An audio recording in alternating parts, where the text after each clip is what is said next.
तो हम अक्सर ऐसा देखते हैं कि जब भी हम ज्योतिष के पास जाते हैं और उनको कहते हैं कि मैं क्या काम करूँगा या मेरे को किस फ़ील्ड में जाना है, तो ऐसे कुछ ऑप्शंस देते हैं, जिससे लगता है कि यार ये तो बड़ा ही ऐसा सिचुएशन हो गई है कि इधर भी जाऊँ, उधर भी जाऊँ। तो भई इतना डिफ़रेंस कैसे आता है जब आप कह रहे हो कि आपका जो प्लैनेट्स हैं, जो आपकी कुंडली है उसको पढ़ के बता सकते हैं कि आप क्या करोगे? देखिए, कुंडली को देख के बिल्कुल बता सकते हैं कि आप क्या-क्या करोगे। फॉर एन एग्ज़ाम्पल मेरे पास कुछ समय पहले एक व्यक्ति आए थे, उनका सिग्ध लग्न का चार्ट था, लियो राइज़िंग एसेंडेंट थे और लग्न में सूर्य भी थे, लग्न में मंगल भी थे। तो देखते ही मैंने बोला कि भैया आप स्पोर्ट्स में क्यों नहीं गए? या आपको आर्मी में जाना चाहिए था। तो व्हाट डिड ही सेड कि मुझे तो आर्मी में जाना था, पर कुछ घर वालों की परिस्थितियाँ कुछ ऐसी हो गई कि मैं नहीं जा पाया। इसमें मैं आपको थोड़ा-सा इंटरप्ट करता हूँ। जब घरवालों ने कहा कि कोई परिस्थिति थी और वो नहीं जा पाए, बट अगर आपकी कुंडली में लिखा है, आपके भाग्य में लिखा है, तो आपको जाना ही चाहिए किसी भी चीज़ को करके। भाग्य भाग्य में लिखा है वो एक अलग चीज़ है। अब जैसे आपने मुझे भाग्य की बात की ना, तो उठ के डी-9 में मार्स की पोज़ीशन कुछ और हो रही। वो लग्न में नहीं आ रहे, वो कन्या राशि में जा रहे। तो वो भाग्य मतलब वो हमने जब शुरू किया था ना कि भाई डी-1 बताएगा कि आपको क्या-क्या मिलेगा, पर डी-9 बताएगा ये प्रॉमिस फुलफिल होगा या ना नहीं। Okay, right. करेक्ट। तो ये 2 अलग चीज़ें, journey from A to Z कि ये फुलफिल होगा या ना होए। पर अगर आप देखेंगे उन व्यक्ति को कि भई हाँ, मेरा तो एटीट्यूड बिल्कुल ही फौजी जैसे ही है। और जब उनसे पूछा था कि सर आप ये क्यों नहीं कहते, तो मेरे को तो लाइफ में शुरू से क्लियर था कि काम क्या करूँगा, पर पहुँच नहीं पाया। और अभी फ़िलहाल वो मार्केटिंग का काम कर रहे हैं क्योंकि लखनऊ में बुध भी है। ओके, तो कैलकुलेटिव माइंड है बहुत भैया, ये भी कर लूँगा, वो भी कर लूँगा, सभी तरीके की चीज़ें वो कर ना सकते।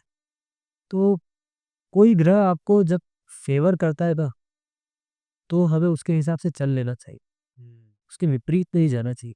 हालाँकि जनरल लोगों को ये समझ में नहीं आएगा, फिर भी मैं आपको बताऊँ, अलग-अलग दशाओं में हमें अलग-अलग बिहेवियर करना पड़ता हुँ, हुँ। है। आप चंद्रमा की दशा में बग्गल जैसा बिहेव नहीं कर सकते। हाँ, आपको शिफ्ट होना पड़े। चंद्रमा की दशा सॉफ्ट दशा है, आपको खाना-पीना है, उसमें फैमिली के साथ रहना है, पैसे इकट्ठा कर रहे हैं, घूमना-फिरना है, फैमिली के आस-पास लाइफ घूमेगी, खाने-पीने के आस-पास लाइफ घूमेगी और एक्यूमुलेशन ऑफ वेल्थ एंड मज़े करेंगे आप। पर इसी के विपरीत मंगल की जो दशा है वो कंप्लीट आपको एक्सट्रोवर्ट बना देगी। ये मेरे साथ एग्ज़ाम्पल हुआ है, अभी 2 दिन पहले कोई कुंडली दिखाने आए थे, बोलते 2015 के बाद में भैया बहुत एक्सट्रोवर्ट हो गया।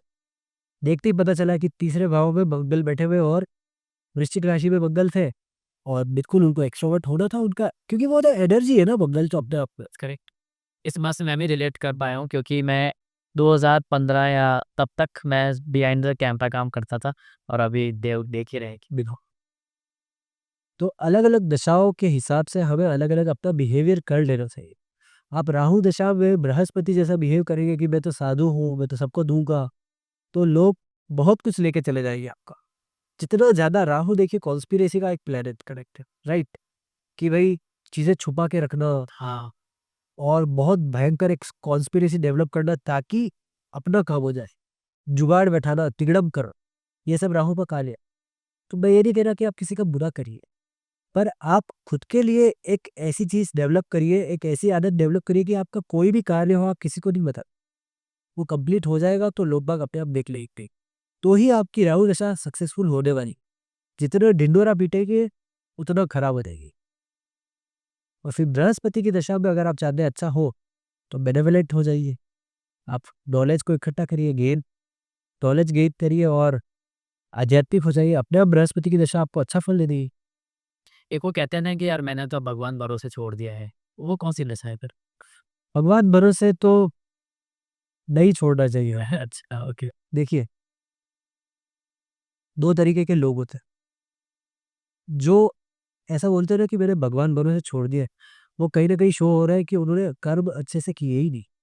लाइफ में उन्होंने एफर्ट दिया ही नहीं, इसलिए भगवान के भरोसे छोड़ दिया। मंदिरों में जो लोग जाते हैं ना, अक्सर लोग या तो मांगने जाते हैं करेक्ट। या रिझाने जाते हैं या डर के मारे जाते हैं। कम ही लोग होते हैं जो ग्रेटफुल होकर जाते चाहते हैं, हाँ, काम होने के बाद कोई नहीं पूछता है, वही हैं, ठीक है? होता है। पर ऐसे भी लोग होंगे, देखिए आपने अगर आपकी लाइफ में 100% दिया है ना, तो आप भगवान से मांगोगे नहीं। आपको पता होगा कि ये कर्म का फल आएगा, मैंने तो 100% दे दिया, इसके आगे नहीं दे सकते। राइट और रॉन्ग? करेक्ट भी। पर अगर आपने थोड़ा कम दिया है, 99 दिया है, 98 दिया है, 95 दिया है, तो आप बोलो प्लीज भगवान देख लेना, प्लीज देख लेना, भगवान भरोसे छोड़ रहा हूं मैं। ये वो लोग हैं जो छोड़ते। और अगर बृहस्पति की दृष्टि है आपके उस पर्टिकुलर भाव पे, जिस भी भाव से रिलेटेड आप काम पूछ रहे हैं, तो आप जैसे ही 100% लेट गो करेंगे, भगवान देख लेगा।